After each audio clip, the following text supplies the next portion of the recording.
Welcome everyone. We're excited that you're here. My name is Bedell. I'll be your speaker tonight, and excited to share with you some things I've learned over the last 20 or so years that I've been in the neurodevelopmental approach, and that I know is life-changing. So if you apply what I'm going to tell you tonight, I know that you will be able to change lives and enrich the lives of your loved ones. So I'm excited to welcome you here. Let's go on the screen share. All these technical things. I'm going to share my screen so you can see the PowerPoint.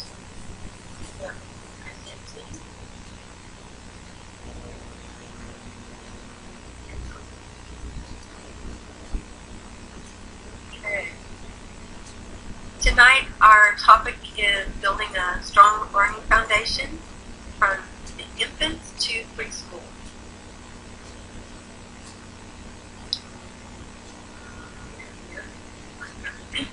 I'm Bedell. I'm known as the brain coach, and we're just going to go ahead and get started here. I just wanted you to see these cute faces because you probably recognize some of those expressions with the ones that you've been working with. So we just want to let you know a little bit about the format of what we're going to do. I'm going to speak for a little bit, present some information, and what I'd encourage you to do is go ahead and type into the chat as soon as you have a question, and we'll compile those questions, and we'll have a question and answer session at the end. You have to excuse me a little bit. I have some congestion that's been fighting the last few days, so hopefully my voice is going to hold out here. Alright, the name of my company is Little Giant Steps, and that stands for Little Neurodevelopmental Steps. That means the little things that you do to stimulate the brain that cause the pathways to be built in the brain, cause giant strides in academic and functional achievement. Now, most people don't start thinking about educating their children until they reach the magic age of 4 or 5. That seems to be somehow when we start thinking about educating our children. But as always, I'm trying to change everybody's paradigm about the way they think about things. And I believe that education really starts at birth. So this is a good seminar to be listening to. The advancement of the brain, the activity of the brain, it can be stopped, like with a stroke or a near drowning kind of situation. The process can be slowed down just by lack of stimulation. I see a lot of adopted kids that have come from deprived situations, and the process with them has definitely been slowed, but it also can be accelerated just by stimulation. So even in those instances where it's been stopped for a short period of time or slowed down, it can be accelerated, whether there's a problem or whether there's just a typical developing infant. I just want to encourage you, because you will get enormous returns with every hour you spend specifically working with your preschooler. You will have saved 5 hours or more in later years. It really is a payoff that will last a lifetime. You've heard me, if you've heard me before, you've heard me talk about infant, and so here it's not going to be any different. It's like infant. We call it the insurance policy against learning challenges. When the brain has the right kind of input, it develops those pathways that are strong and can benefit the person for a lifetime. Now, it starts with just the simple brain cell. And if you look at this picture, the center of it, that's the nucleus of the cell. And out from there come the dendrites, which are the branches that you see off to the right, and then the axon, which is off to the left. This is where the cells communicate from axon with electrical impulses that make a huge difference in your ability to function. So as you are just an infant, you're going to have brain cells that don't have a lot of connections. But once your brain is stimulated, then it forms things like that. So this cell, you can see that the second cell is going to be able to communicate with a lot more cells in the brain. And what we refer to this is those highways in the brain, instead of going down the dirt roads or around in neighborhoods or something like that, the impulses can take the highway or the quickest source from one area to the other. So just to demonstrate this, I want to tell you a little story. The way I got into neurodevelopment was with a child that had severe learning challenges. But as I got into that and saw what could happen, I saw the benefit of this for any child or any person or any adult. But with this particular situation with my daughter, she's pretty high functioning, but had a lot of learning challenges. And I wanted her to be able to fold towels. And so I gave her that chore, and we worked on it, and worked on it, and worked on it. And bless her heart, she just could not fold the towels. They were just a mangled mess all the time. So when I found out about neurodevelopment, it was a realization that the pathways were not built well from her hands to her brain. So she couldn't really do with her hands what she wanted to do or what she knew to do. And so we did something called pressure, where we pressed on her arms and pressed on her legs and built those pathways like you're seeing here, made more connections. And then there was one day I was just saying, Janae, get those clothes from the washer to the dryer. I thought a mangled mess would be better than slowing down the process of the laundry, right? Well, I had some other things to do in the other part of the house, and I came back in a little while, and there were 2 stacks of perfectly folded towels. And I looked at her and I thought, and I asked her, who helped you with that? She looked at me a little funny because, I was the only one home with her. So she thought that was a very unusual question. But I was just amazed because this was such a frustrating situation for us. But now I realize that she had the information in her head about how to fold those towels. And now she had the connection from her hands to her brain so that she could use that information. So this is what we want to develop very early on. If you have children, young children that can't hold a pencil right yet or something like that, it may be because these connections are just immature. So just to give you an example of what can happen so quickly in a child's brain, you'll see where it says 3 months, that's a picture of the visual cortex of an infant at 3 months. And then just a few months later, a little over a year, it looks like that. And then in 2 years, it looks all filled in. So you can see how those pathways actually are formed there. We call this brain plasticity. That means when the brain is stimulated, it reacts with building these connections, and it's kind of like making a telephone wire go to more places than one in your house. You can use the phone in many different places, the one that's most convenient. So we know that brain plasticity is a reality because when stroke victims are affected and maybe they can't move their right arm at first, but over time with stimulation, they're able to do that. That's because of brain plasticity. So it used to be thought of that the brain was hardwired and you just have to deal with what you have. But we know that that's not true. And even our MRIs are starting to show that now. Our brains are 3% cell bodies. That's the cell structure itself, and 97% connection. That's what makes up our brain.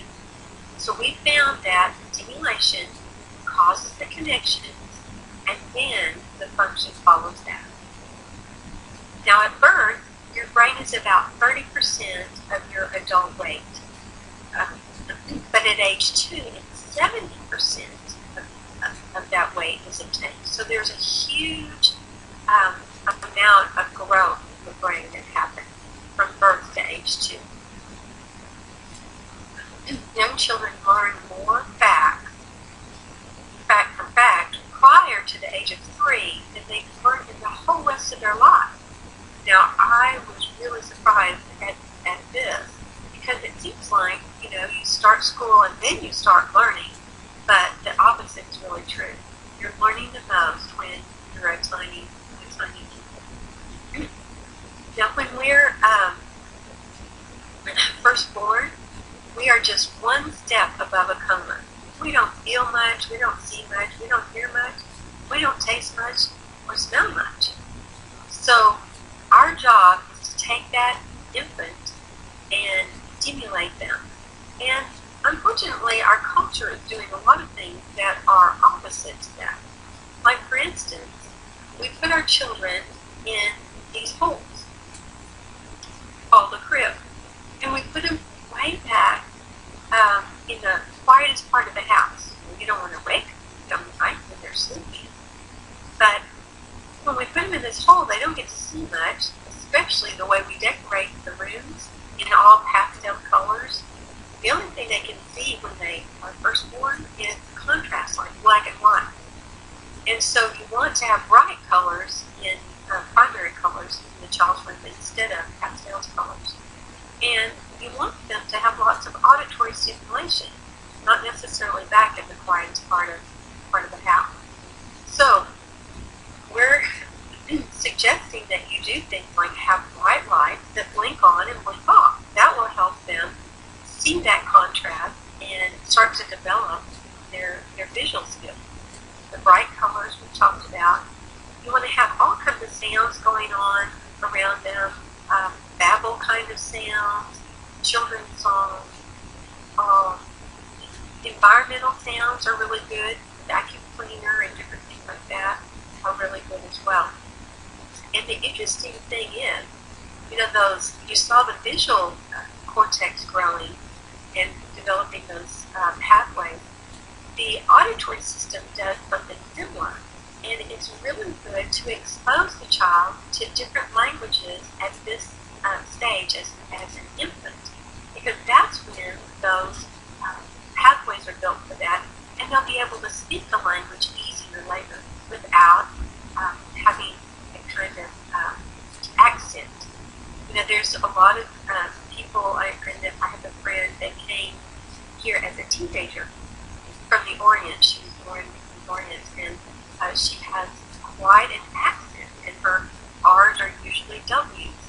And if you ask her about that or ask her to imitate a certain sound, then she will say it like she thinks, like she heard it actually, because those things were not developed in her language. They don't have that sound. And so it's really good to, as part of the stimulation, you're not teaching the language at infancy, but you're exposing them to that language so that they hear it and those dendrites are developed. Now, we've talked in other webinars, if you've been with me through the other webinars, about how the brain is organized. And I've been promising you to tell you about how that happened, especially in this webinar. Again, this is input, and it comes from a child being placed on their stomach. Now, our culture, again, is doing a little disservice, quite a bit of a disservice to our infants, because our doctors are saying, don't put your children on their stomach to sleep. But somehow that's being translated into your being on your stomach is not good. But the opposite is true. When the child's on their stomach, they're gaining all kinds of information from their environment that they never would on their back. We have so many gadgets that our children are in these days that keep them off their stomach that it really does discourage the development. So we're going to talk a lot about this. The first stage in the hierarchy of development for motor is starts with the spinal cord. It's developing in the spinal cord, and the only thing that the infants do at this point is just movements of their trunk and then random movements of their arms and legs. There's no real purposeful movement at this point. Then we're moving up through stimulation. We move up with what we call tummy time. This is becoming, hearing more and more about this, so I'm real excited that the word is getting out about how important this is. What I realized is over time, as the nuclear family was divided up and grandmother was in another city, they never really saw the kids but a few times a year, that just the natural training of parents to work with infants was not there, because grandmother would come through the room and say, "Put that baby on their stomach," and then that would start a discussion. But if the grandparents aren't around, then that doesn't happen. So when the child is on their stomach and they're in this random movement mode, what happens is the information starts coming into their brain about, this is my arm, this is my leg, because the arm is pushing against the ground. Now if they're sitting in the infant seat, they're just waving their arm in the air and there's not much stimulation at all. Remember, they're just one step above a coma, so it takes a lot of input to be able to get some information to the brain. So this builds what's called proprioceptive knowledge. That's where you are in space. And it builds that brain and body connection where the brain recognizes, this is my arm, this is my leg, and recognizes things like for the tactile system to develop the sense of cool and warm and cold and rough and smooth and all of those kind of sensory information that the body needs. It also builds muscle control at this point. You see this baby with his head up and was looking around, and this is building all of the muscles down his back and his neck for sitting. Now, a lot of people think sitting is a developmental stage, but it's really not. Sitting is just a natural consequence of building these muscles and going through the other developmental stages, so they just put themselves in a certain position. So I don't ever recommend that you teach your baby to sit. You're going to give them lots of tummy time and work with them. Some people say, well, they don't like to be on their stomach. And it's like, no, they don't really like to be on their stomach because it's work, right? Nobody likes to work, especially, and that starts very early, even in infancy. But if you'll put something in front of them that they like to look at, or have a sibling play with them in front of them so that they are more content, and just work up to the time, a little bit of time, and then more and more, they'll get over that and they'll enjoy being on their stomach. Now the next thing that happens in God's hierarchy of development is in the pons level of the brain. And this is where we have homologous movement. That's when the arms are going at the same time. They might reach out and pull the infant forward. And the feet are kicking at the same time. But this is a really low level of development. Once you keep moving up the brain and the central nervous system so that it develops in more areas. The next thing that happens in the pons level is the crawling. So the crawl is, what I want you to realize here is, the crawl is really on the stomach. I don't know how this has gotten this label along the way, but crawling is really on your stomach. So I want you to think army crawl. You see how the army guy has one arm out and the opposite knee is up? This is a very important stage of organizing the brain because one side of your brain, one side of your body is controlled by the opposite hemisphere of the brain. So your right is controlled by the left hemisphere, and the left side is controlled by the right hemisphere. So when you start moving in a cross-pattern movement, this is bringing information from both sides of the hemisphere, both hemispheres together at the same time, going across the corpus callosum, which is at the top of the head, so that the two hemispheres are starting to communicate. And this is really where organization starts. And you may think, well, maybe that organizes for movement, but it really organizes the brain for every function along the way. Your organized thinking, your organized movement, all of that has to do with this level. So you can imagine how important this is. So you have an older child, a 3 or 4-year-old, or even a 15-year-old like I had, and they don't know how to do an army crawl like this. I want to encourage you. Get them down on the ground and have them crawl a couple of times a day for 2 minutes at least.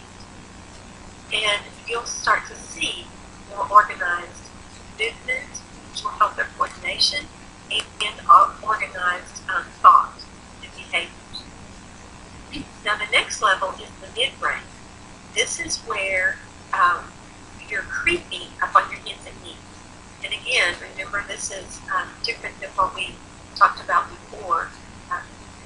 You think army crawl and baby creep. That will help you remember what's what. Up on the hands and knees in a very important stage. This is what I want you to be looking for. The top, the one on the top, you see their right arm and their right leg is moving at the same time. This is what we call homolateral, or the same side movement. This is not a good cross-pattern movement yet. So you want to look at your child and see how they're moving. Then at the bottom, it's showing an infant with their knee up. Now, some children creep with their one knee down and one knee up. What we might say is this may be a tactile situation where they're trying to avoid the feeling that's on their knee, so they're holding it up, which is not a good plan either. What you're looking for and what you want to see is the opposite hand and knee moving at exactly the same time, in sync with each other. Now, your kiddo should be able to do this forward, backward, chewing gum, talking, and answering questions without having to even think about it. That way, you know it's complete at that level. They're not having to think about it and do what you call quarter when you have to think about it. So, just encourage them to do this, again, a couple of times a day for 2 minutes, and you'll notice this starting to improve if they don't have this well.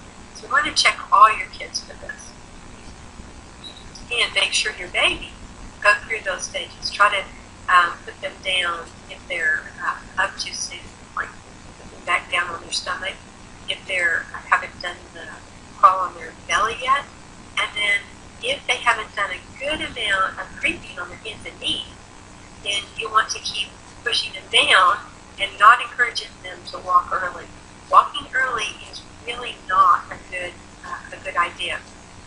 One thing I wanted you to see here too is that this is where your hand and eye coordination start as well. This is the first time something's been still and close enough for your eyes to start converging. So this is a hugely important part, not only for movement, but for your eyes and brain development.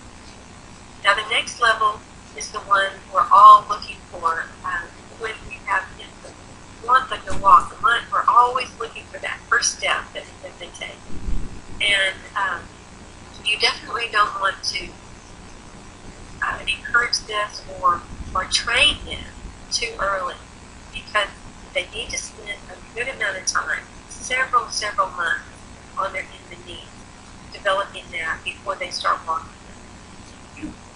The good news is, if they missed this stage and didn't do much creeping, you can go back and get them at the next stage. So if they're 3 or 4 and they never did this, go ahead and just put it back down and play some games with them creeping around on the ground.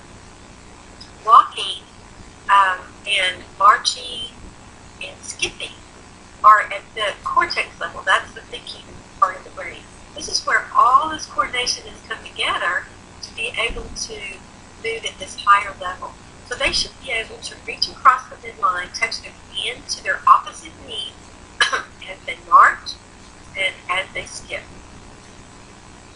They also should be able to walk with a good swing to their arms. If they're just holding their arms to their side, that's telling you that they don't really know how to move through space, and it would be a good idea to have them do some fast walking or just some exercises where they reach across and touch that opposite knee. This also, all this motor development helps a person's hand dominance be established, and we'll talk a little bit about that later. So we're really interested in organizing the brain, and taking them through all of these steps also gets rid of primitive reflexes that they're born with that are important for survival when they're newly there through the first year or so, but need to step back and take a back seat and only be there for emergencies. But what we're finding is a lot of kiddos have these reflexes that cause them to have to move all the time or other very negative things. We believe that the potential of any individual is determined by the opportunities that are presented to them.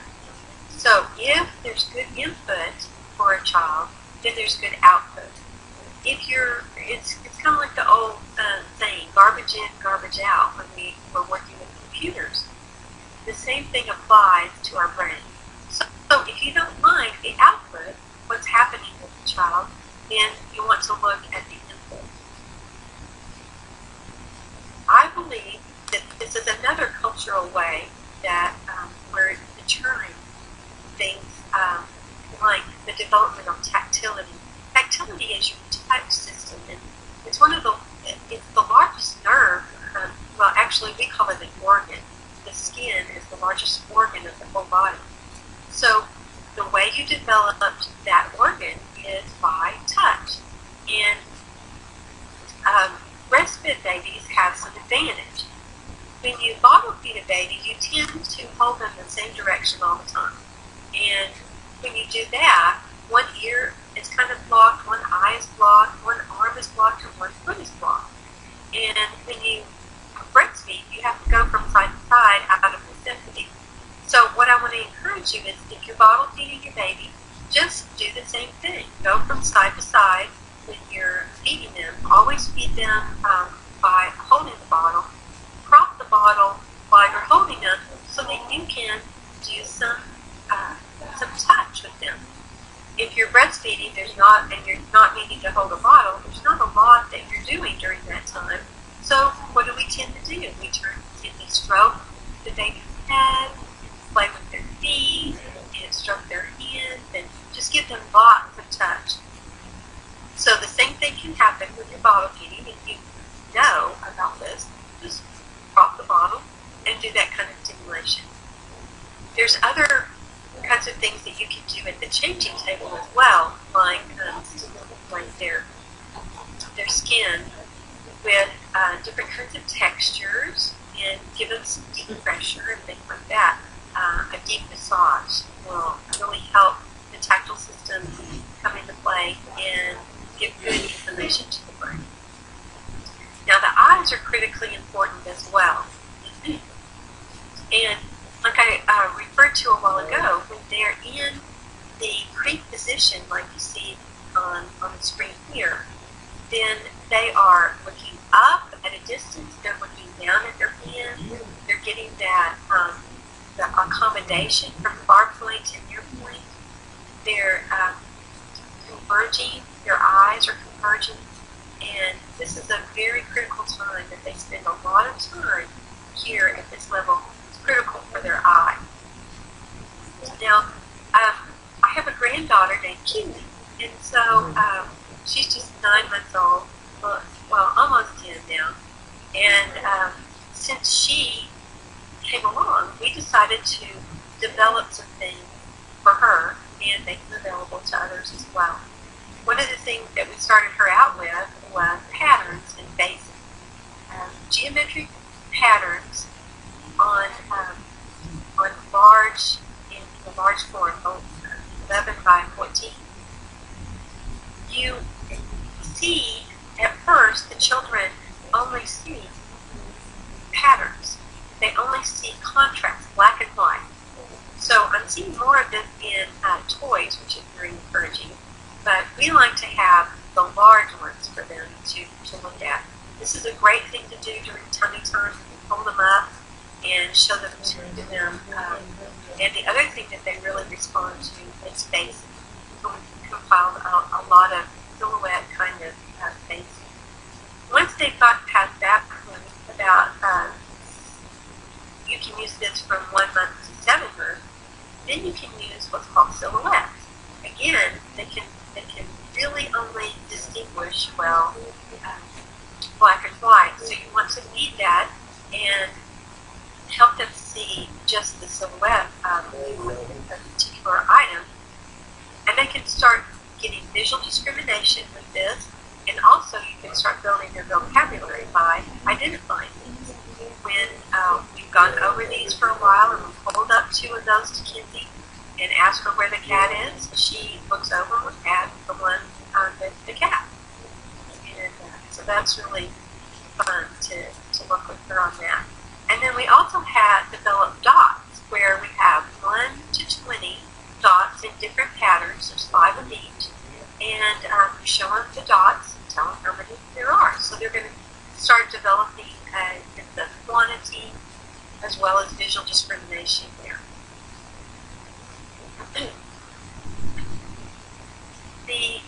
The ears are another huge gateway to the brain, and we want to keep them in tip-top condition. Culturally, we're seeing a lot of kids with ear infections and allergies, so this is something you want to be very aware of, because this can affect tonal processing ability. That means what the brain interprets after the ear hears it. Sometimes you hear people say, "Did you say sound?" You really said sound. That fine discrimination is tonal processing. This can also affect a person's ability to sing on key and that kind of thing. When you have interference, it can produce developmental delay and learning issues later on. Now, this can come from ear infections, middle ear fluid. It's not an infection, just fluid on the ears. It can be caused from congestion. You want to watch out for respiratory issues that may cause this kind of congestion and you don't even really know it. Another thing that some people don't realize is excessive wax can also cause problems in the ear where it distorts what the child hears.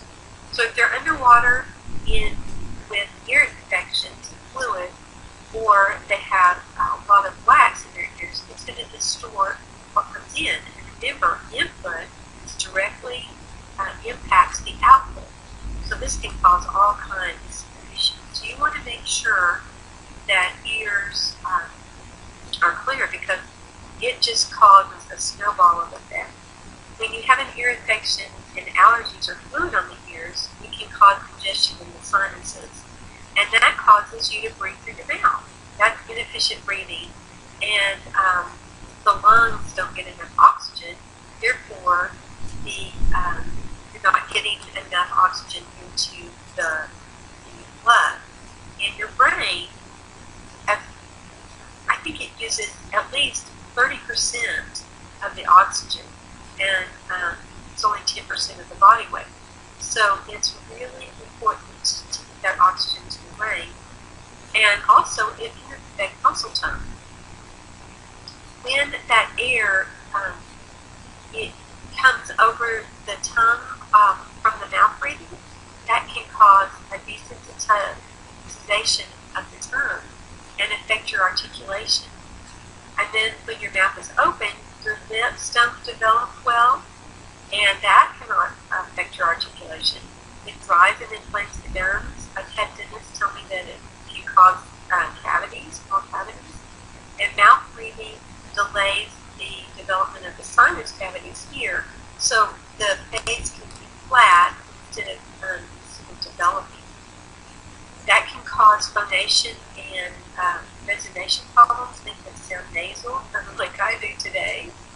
And the other thing, if all this wasn't bad enough, the fluid in the middle ear puts pressure on the inner ear, which is your vestibular matrix. And so you can have delayed development just because of fluid in the ears.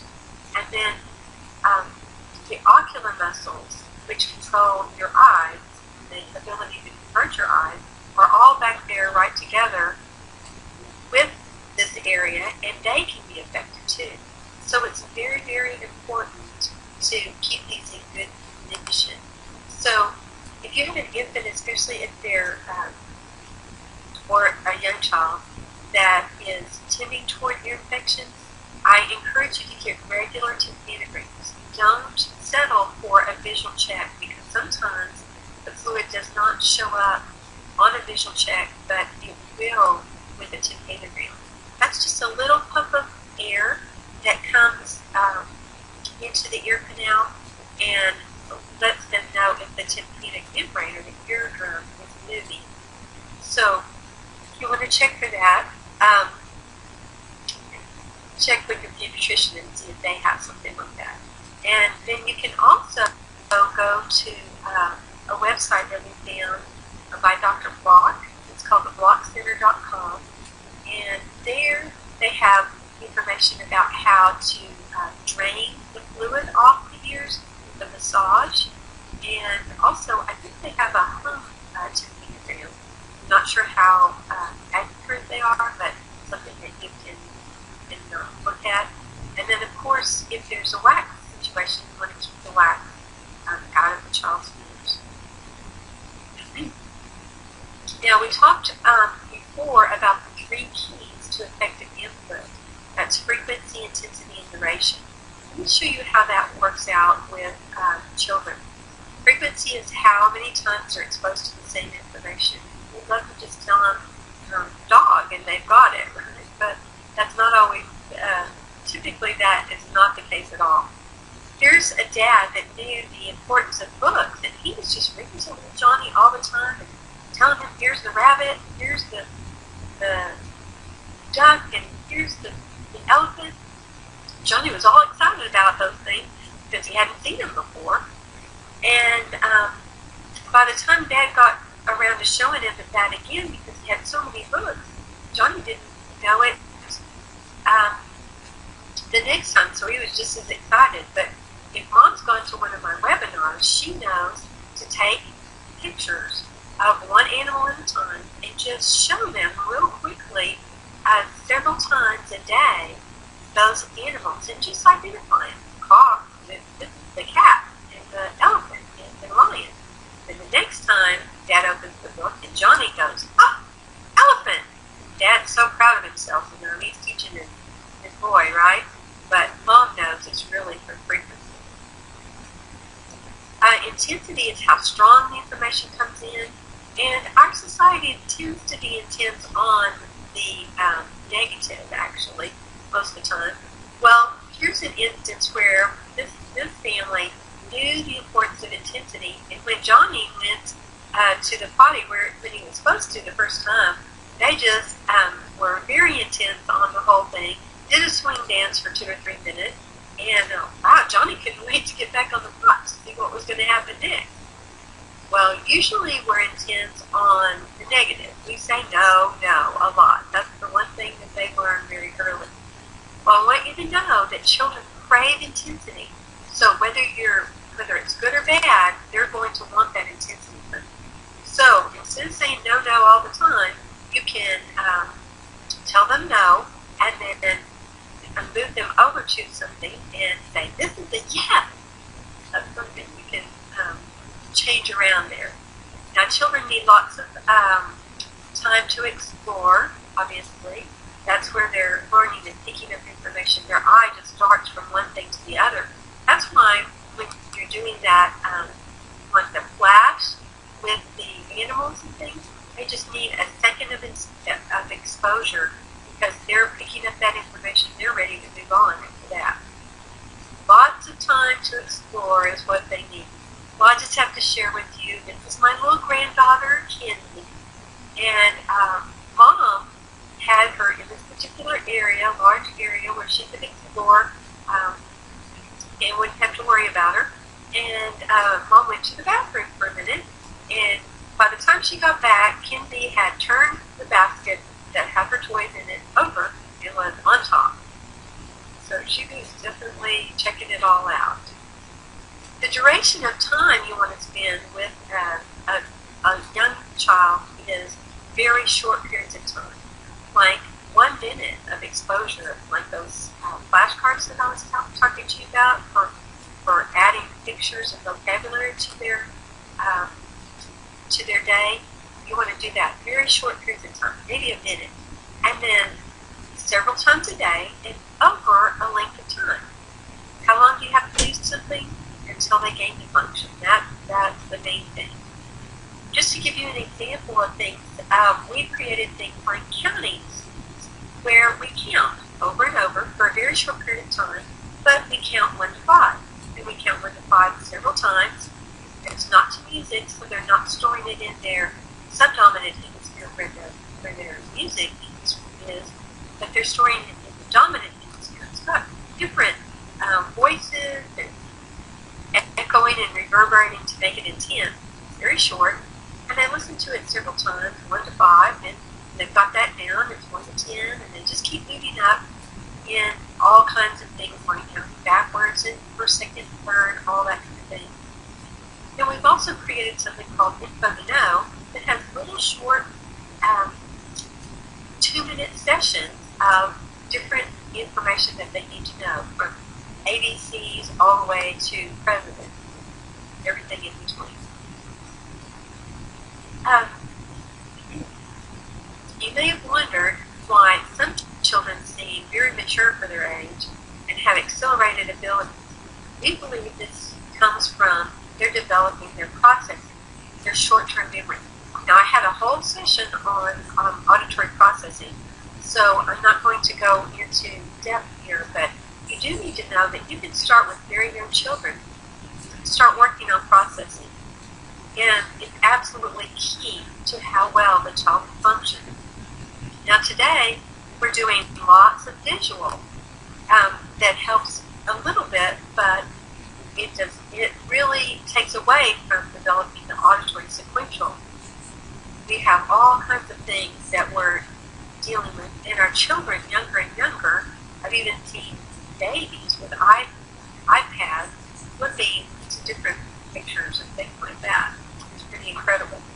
But a 1-year-old should be able to do one thing.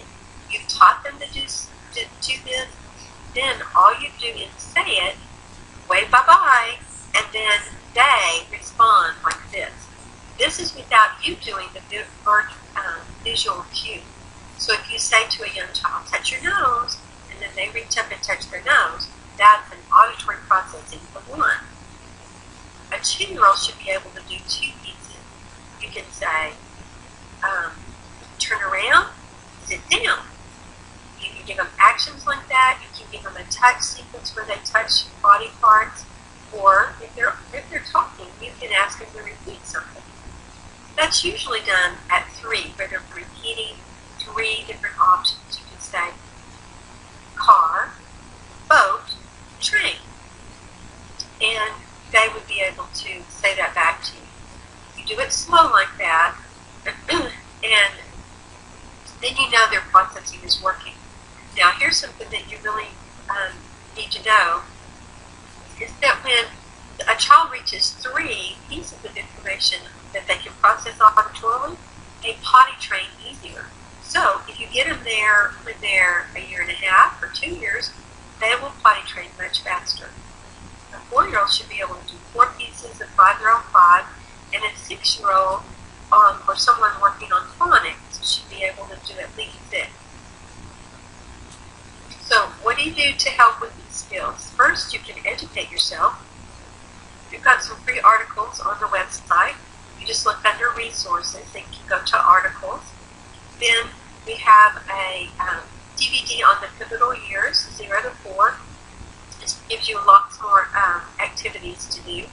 And then we have an auditory processing booklet, that's kept secret in education, what every parent should know. That gives lots of auditory activity games that you can play with your children. Now, one thing that you can do is go on our website, on the store, and look for the Tiny Tot Auditory Test Kit. And this will, you can use this for any young child that's under 3 years old and find out where they're processing. And it'll give you some tips, things to do on how to do those processing activities.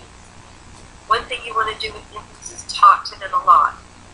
Some infants don't do a lot of babbling, and this puts them at a real disadvantage because we're very social people and very social beings. So moms tend to relate to verbally those that are more verbal. So if your child is not verbal, just be sure to do lots of talking to them, even if they're not talking back. Read to them at an early age, and let them listen to stories on audio, especially for young children. Lots of folk songs and children's songs are really good for this. We're going to have to move along so we can have some time for the question and answers. Visual processing, this is your short-term memory.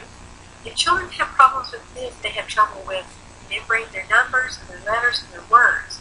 So you want to develop this sequential processing ability to see each piece and also to discriminate that. We have one of those free test kits on our website as well. Just go into the store, put 00 for the price, and we'll send that out to you. Now, one thing that you can do with a young child, even before they know their numbers, is something called visual discrimination. We have cards that look very similar, and there's actually 12 cards in each one of the set, and you can start with 2 cards, 4 cards, or 6 cards, or more, up to 12, where you lay these out on the table, and then you look at one card, much bigger, that matches one of them, and then they have to find it as fast as they can. That's called visual discrimination. Then one thing I want to be sure to put in here is that you don't want to influence a child's hand. If there's anybody left-handed or ambidextrous in the family, the grandparents, the parents, aunts, uncles, first cousins, if there's anybody left-handed, you want to make sure that you put everything at the midline for the child. Make sure they go through all those steps at the first that we talked about, the crawling, creeping, and all of that, so that their dominance comes out. There's other things that you can do once that you have figured out what their dominance is. You can work on their cortical opposition. Cortical opposition is the ability to put the index finger and thumb pads directly on top of each other. And this is a very important ability when it comes to handwriting. So you'll see early on children pick up things with their whole hand, but you want to quickly get them to where they do this. And it's interesting how God just created that desire in them to pick fuzz off the carpet, and they start doing that pretty early with their index finger and thumb. We have something called Early Learning Foundations that we created. Basically, what I wanted to do is work myself out of a job. So I created something for typical developing children, ages 2.5 to 4, that where we built the neurodevelopment into this, where we've got the exact kind of movement, the kind of tactility, that stimulation that you need, and all kinds of techniques that are based on frequency, intensity, and duration that we put into Early Learning Foundation. It gives them a good foundation for math. It works on their pre-reading, pre-writing, and pre-math skills. The other thing I want to mention is you want to make sure you're making healthy choices for your child. What you're feeding them, what they drink, you want to be sure to inform yourself about those kind of things. And also when it comes to vaccinations, we're really want to look at what's happening to children. The average child has 33 doses of viral and bacterial vaccine before the age of 3.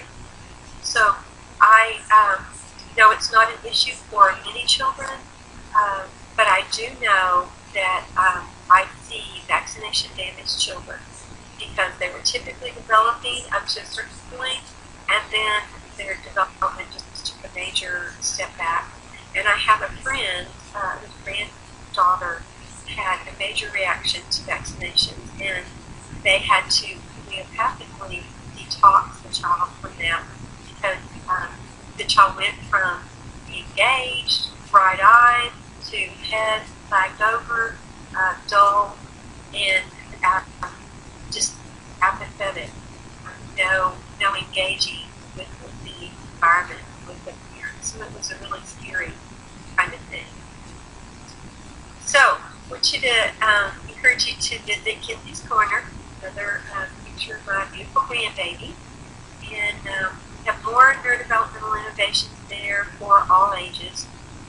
And now what I'd like to do is, I rushed through a lot of things, so you may have some questions, but hopefully this gives you a lot of food for thought so that you can really make some inroads into the development of the child. I've asked CJ to come on and read some questions for me, so we'll see if this is going to work. Diana from Singapore says, which product would you recommend for kids about 2 years old? Okay. Is that causing an echo?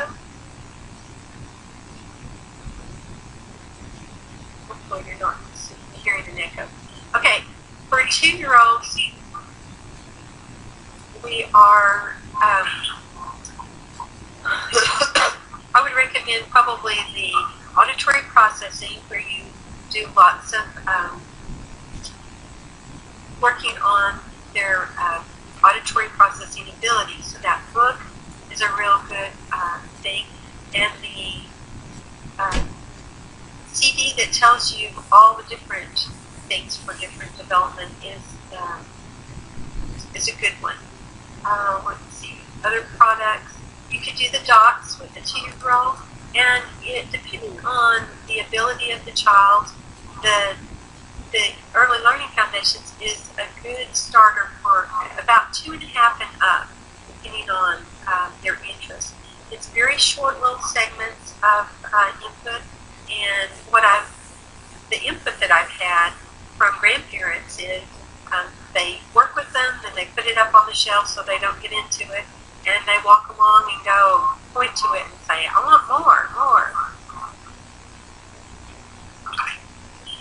Okay, yes, the South Lake would like to use Tiny Tot Kits if they are not going numbers.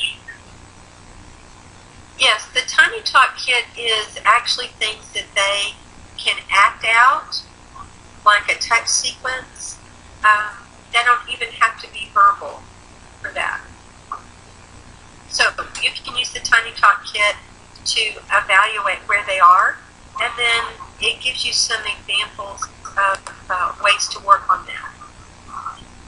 So it would just be meet them in the hall and be able to just do one sequence with them, put them in a high chair, do a sequence with them, put them in the car seat, do a sequence with them. It's just something you want to build into your daily life so that they're just processing very short pieces many times a day. And at first you're going to have to motor very young infants through that. So if you say to them, touch your nose, then you would take their hand and actually touch their nose with their hand.